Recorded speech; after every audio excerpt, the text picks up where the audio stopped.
Hello, every lovely body there. Bannange musibye mutya mugamba mutya batwala butya. Welcome back to our YouTube channel, MRI Media. This is your lovely host, Devante Harpers, and this is our talk show, The Love Stories. Welcome back to the house. Atanalaba ku show yaffe erinnya lyange nze Ntambi Moses nga nkola ne MRI Media. Company eyo ekola events photography and videography. Ekube ekifaananyi kiri ekyalagirwa Bagambe. Era ndowooza be bamu ku ba sponsors baffe mu program yaffe eno. Mpozi ekirala ndi panelist ku program eno. Yes, we are always with him and we are still with him until Kachoralelo we have a special topic to talk about.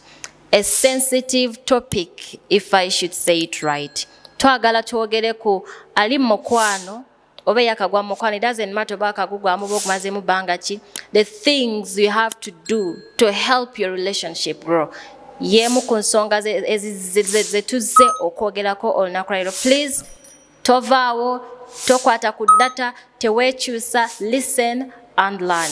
Omwami Tambika Wanjinyo ngawe tubanjulidde kye tugenda okwogerako olwaleero gw'okyogerako ki, bintu ki omuntu yeetaaga okukola okulaba nga relationship ekula eyeeyongerako amadaala yeeyongerako maaso eremeko mount just twedeetinga netweryamu netwekyawa. Okay. Bingi ebikolebwa era ndowooza nti mugenda okwefuna muba mukoze bingi. Yes. Naye ekisinga byonna kwe ku maintaining ekyo kye muba mukoze eki mutandise nabyo. Naye mu ku maintaininga oluusi twera actually bwe tuba tutandika omukwano buli kimu tukikola nga twakeera buli kimu tukikola naye maintenance ye tulema. Ndowooza era ensonga lwaki producer afaanyiza okuba yalowoozeza ku topic efaanana bweti nti omukwano naye bagisabye basabye tubyogereko. Omukwano tugubezaawo tutya era ne gukula. Yes. Abakyala bagamba nnyo nti obuntu obutonotono bwokola ki bwokola bwe bugunyweza bwe bugunyweza naye ebinene bye bigukola kuba gye gutandikira eri oba atandika njagala omusajja nga kye kinene nnyo mu relationship nga alina future ki kyoyita ensonga ennene anti ogambye waliwo obutonotono obugikuuma ng'ekola ki ng'eflowinga kati biki ebyo ebinene ebiginyweza ebigizimba ebigireetera okuba nga weeri. Ebinene ndowooza nnyo nti ku saidi yammwe abakyala nzikiriza mbogerere munoonya nnyo financial stability and protection. Musajja ono anaasobola okumbeezaawo anaasobola okundabirira n'abaana be nnaazaala bye munoonya. Kati ffe tunoonya nnyo omuntu akukkakkanya, omuntu akuwa ekitiibwa nga ffe abasajja, omuntu akuwulira. Okay? Nze ndowooza nnyo nti the moment we maintain those okwagalana, relationship, marriage, give it any name, kibaawo era kikula. Yes. Okay. But of course to break our topic a bit down okugezaako okutematema mu topic yaffe ey'olunaku olwaleero ndowooza nnyo nti mu buntu obutonotono bwe mwogerako omukyala kwekwo okumubeera nga nja muwaayo ku bulabo nti diva oli awo mwami wo naakuleeterayo ka dress kikuyisa bulungi. Nobeera awo omwami wo naakutunuulira ati ku nviiri naggamba omanyi kaviiri kano kakyuse. Nobeera awo omwami wo naabeera awo naakwokyayo ekizike. Of course busanyusa nga naawe omukazi like ebiseera ebisinga abasajja amugamba beera eddembe lyange naye the question is we eddembe lye because osobola ogamba sente z'otalina. Nze omusajja? No, like I'm asking, I'm just asking. Osobola ogamba ekintu ky'otalina. That is it. They say find your own happiness. Yes. Naye yeso essanyu lyange ng'omukyala ndiina naye naawe twefumbirwa because you somehow expect me to make you happy in the days you're not. Yeah. And you expect me to make you to top up your personal happiness. Yeah. Naye something abasajja kye babuusa amaaso I've observed nkuze nkiwulira I've gotten a chance okukirabako mu bantu ab'enjawulo. Omusajja nga they say omukazi gemaka, omukyala gemaka. Omukyala if like wawe yesonyiwa buli kimu tewali bufumbo. Naye nga tonaba demandinga dembe mukyala oli muwa, because if you're stressing the woman, if you're not listening to the woman, because for abakazi kale physical harm etuluma naye mental harm, emotional. Abakazi batondebwanga naturally we are emotional. Netufuna n'ekizibu nti abamu they are born overthinkers. Sijja kutunuulira nnyo ku bebiremye oba balemereddwa kubiwa. Naye kati ntunuulira biki bye naalibadde nkuwa mukwano gwaffe gukole ki? Anti njala tubayigirize abali eyo bamanye ekisibye relationship yabanga they are not happy. Kakati oyo yabuuzizza ekibuuzo kyonna nti banaye munyambe omukwano gwange ngukuze ntya. Guyinza okuba guli stuck somewhere. Kati nze bino bye ndowooza ntandise n'ekiri obvious ti omuntu omuwa ku bulabo.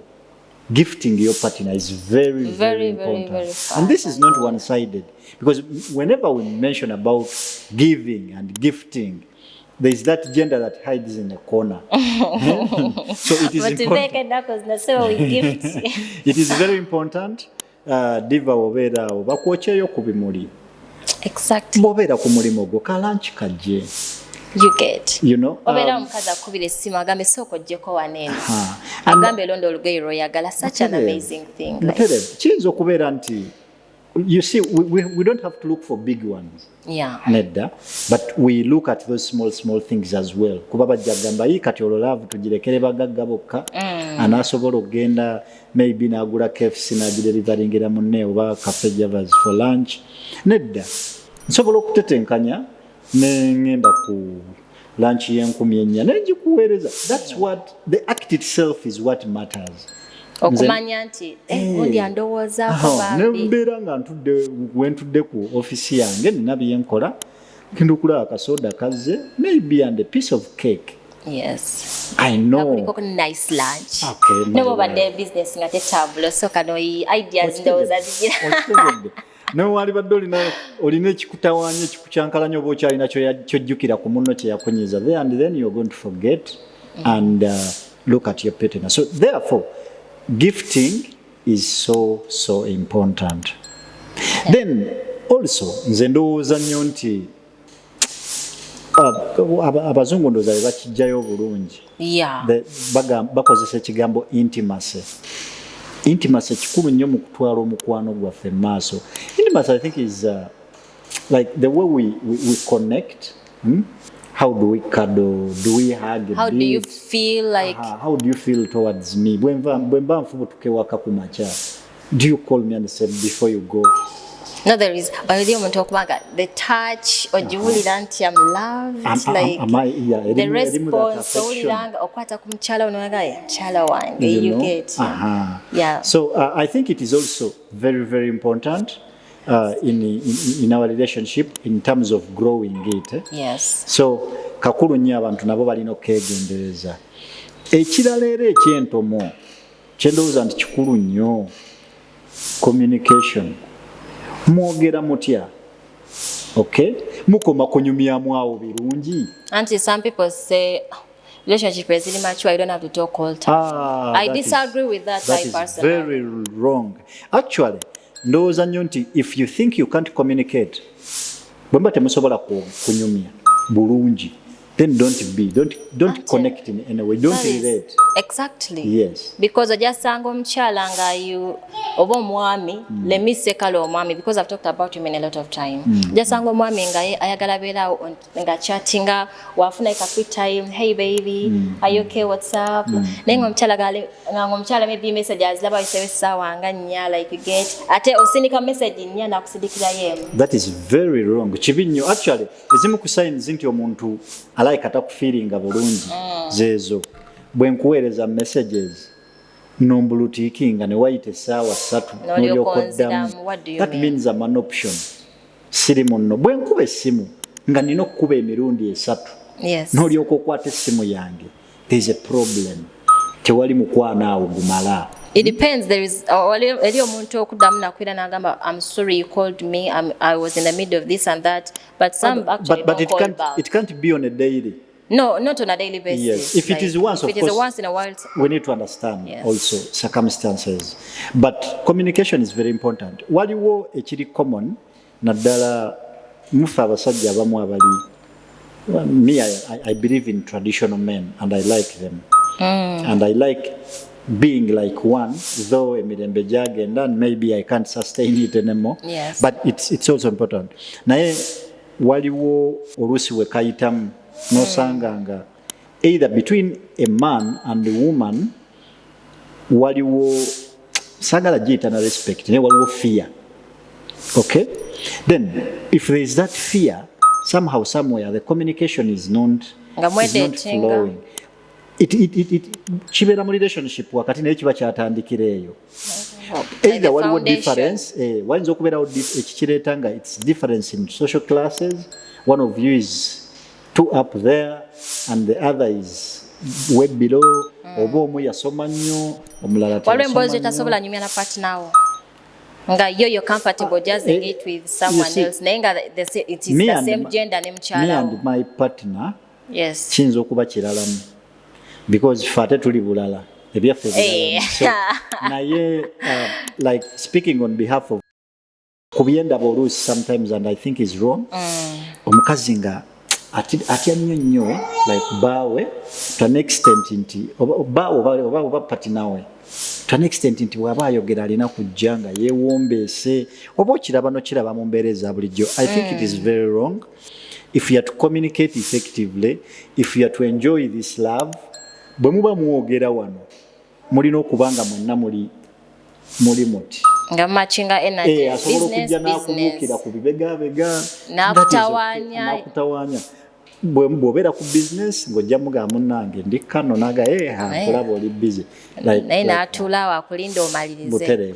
So the relationships zosanga nga they say they are free naye nga at a certain point eri ebintu ebisinga by'ogesanga nga partner, let me say the guy abinyumya nnyo with someone else atali mukyala we naye nga like they say we are free for it, like twegamba buli kimu naye nga eri emboozi ezimu zeyesanga there is no freedom there.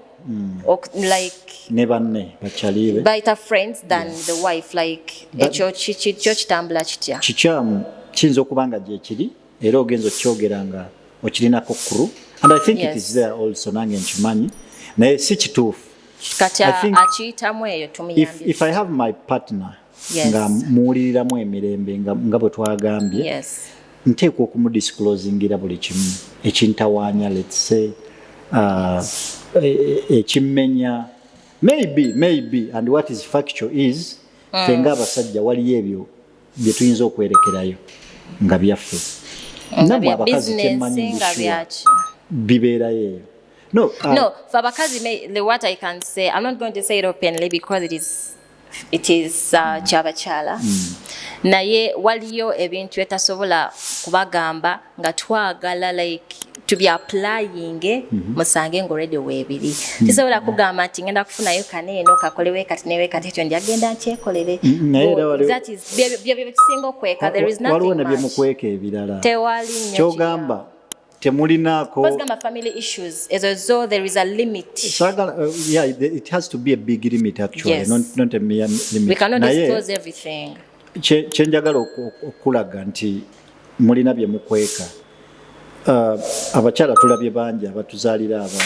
Yes. Okitegedde, so amuzaala natakubuulira nti nazadde omwana aba kikwese. No ngamba like tumana abadde kati ffe abasajja waliwo akantu koyinza okukola n'okeerekera noga waayi tomanya kano kakabeereyo nga kange keeyo ka mu nkukutu n'ogula akaproperty ko ne kabeerayo nesikakwanjulira ono like, papasi nga papasi nga ki bingi bya kisajja nyinza obutakidisclosing but that is a fact era naawe nyinza okuba nga nkikwese nga tokimanyi but on the other terms twogera bulungi and we are communicating wemba nina ekizibu nkugamba munnange omanyi this is like this and that and that and that nga sikutidde ate nga naye tokoze eki nga tontidde okitegedde oba olabyeko abakyala nga bwalaba bbaawo agugumuka oba bwalaba munne agugumuka.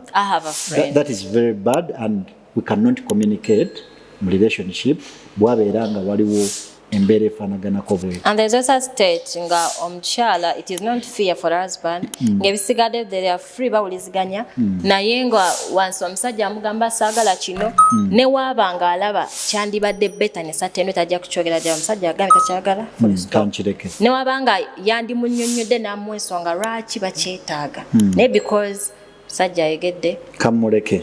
So I think communication yeri important nti yebayamba n'okwetegeera further because buli mubanga mwe communicating ebyo jjo bimanya mugamba waayo musajja wange buli twogera bwe ndaba nga ntuuse wano ndaba zitandika ovaako n'okola ki n'okyerekera. However, even as we communicate tetulina kwogera ku bitusanyula buli kadde nti ngenda kujja nkugambe munnange kino kitambudde bwe kiti ne bwe kiti oba njagala kunkolera kino ne bwe kiti naye tulina n'okubeera ready okukola communication ku bintu ebyobulabe like for example sorry komyewa obadde ogambe kya tabu nnyo communication lindako mu producer oba nkomyewa obadde tugamba nkomyewa ekyo omukyala okubanga omwami akomawo ewaka nga like agreeing omusajja kyonna kyaba ayogedde you were commenting about okay nedda nzijukidde offensive communication okay now also tulina okubeera ready okucommunicatinga ku bintu ebizibu because twagala nnyo communicating ebiri soft bankubidde bambuuzizaako hey honey biki hey baby oli otya otudde bulungi olidde ku lunch kali kizibu nga kikyosobola communicating but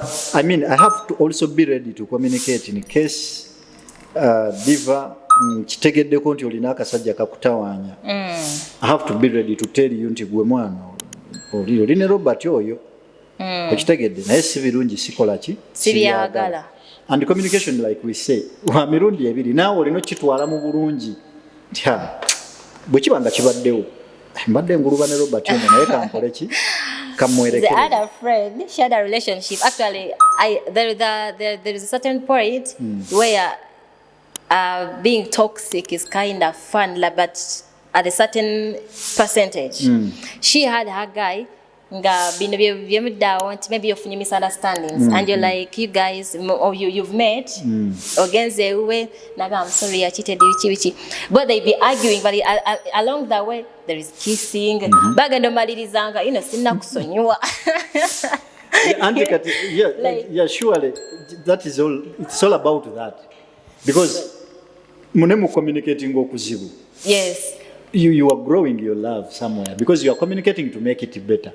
And like nakwanti twebuzabuza neze teri kintu kiri most important nga kaseera kasembayo baje gugwera because tugenda kujja tuyombe gwe Robert simanya kiri nabasanze mugiragira je kigwera nga muyiseewo so at the end of the day much as sinna kusonyiwa bankusonyiye but the mere fact nti oboli awo mumaliriza mwegase it's going to be another because story. Your loved ones like why not that's what kirina kugwera eyo mwagala temwagala so kali very important and it is boring for these kinds of people like after kwegata and you're like how is it and the guy is like please let's not talk about that is really so boring like ngamba boy kali eri obadde mulala what if tobadde mulala Auntie, no, like at least you talk. You were like, okagadde then ngamba naye lero sikategedde akaludi kasinga. No, but in many times I think I've found a lot of people crediting it bwekibanga kibaddewo mu mbeera ya argument. Some will tell you wow. And kati awo mena emotions zibeera collected together like mwe feeling actually nga mwakera. So I think now you realize the importance of communication, both negative and positive. We need to be ready for it. Then akalala is throwing yourselves out in your way. Okwemuvingako out. Muna mkubire. Ngambe gwe woli nti wendio ngamba ki. Yangu tulumbe. Angela yontwala wagwe jangu. Yes, like ogenda kumaliriza oluusi oba mututteko mu kibaati awo kyabali kibaati wali experience yayo Yes, oba actually. mututteko wherever womututte nga kifo kiri special buli kimu kiba ne vibe yakyo. So and at the end of the day Memories. there's a lot that is happening there. You guys are going to find a lot of special time out there. N'okulaba alaba ku bintu ojja kusinkana abalala beekutteko batambula ng'oluusi mwe mumaze myezi 2 tewali akwata ku munne. I read a comment somewhere where like people were like, kiss before you get married. In marriage there is no kissing. That is stupid. That is very stupid. Who says? I was like, do they know what they're talking? Abo walino bakubamu empine yakoze. I read that comment and I was nti like, gwe yo gyoli.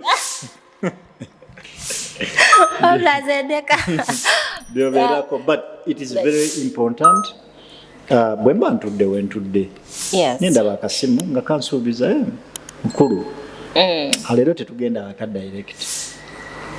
Ebyo omuntu wange nze abikola ensonga lwaki mbimanyi. Yes. So you always look special. Newabeera ontuttewa, it doesn't matter. Oba nkututtewa. Yes. So like I said when we are saying bino bye twogera bya mirundi emeka kiri saidi zombi. Sinze buli kaseera kubeera nga nze ndi awo mukwano onyuse akyantuyiteko ate kyokubanga energy momo like momo gattaye nga energy omamachinga naye eriyo relationship jojo sanga nga ewalala it is weighing higher ewalala nga wali awo olusi waba wanyo olusi waba wampi like kati eyo si eyo gye tugenda okwogerako oli yakubuuzizza ekibuuzo gye twogerako gwe twagala okuyamba oli it has to be tuwe munno bw'olabanga mujjukizeeko nti munnaye oyinza okireeta ina joking manner tinaye gwe tulina kutwalako nange nange njira munkangaamu kireme kubeera nga kyebalansi oba if you cannot buy the way afford nze what I would do I would set my own home.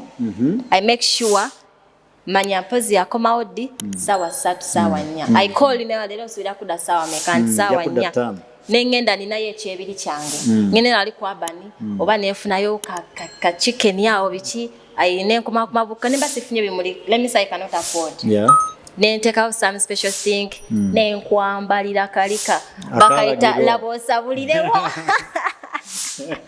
so ogendo yingiranga the room is smelling the meal the lady akwambalidde nga kugamba everything at least if you cannot afford like taking him out do something small like that actually ekyo kikulu nnyo kubanga bwe twogera ku bintu bino ebiseera ebisinga bannaffe balowooza nti buli kimu kikolebwa ssente nedda kati naye enkola naye eri awo kikolere ewaka okitegedde munno muyiteko ave mu nnyumba mutuuleko ku on the corner of the house out muli babiri buli kaseera mumanyidde okubeera n'abaana ogundi abuukire n'abuukire nedda you get somewhere mutuuleko ebbali mwembi munyumye ku biboozi you have your time naye lyasajja befula serious ng'emboozi onywa zino baamu ensuuluulu emisumaali duriru zino okwanga zizimba simanya bamuzimba akedi 24/7 babazimbi nedda ekyo bw'oba wakutwala mu maaso relationship kirina okubeera ebit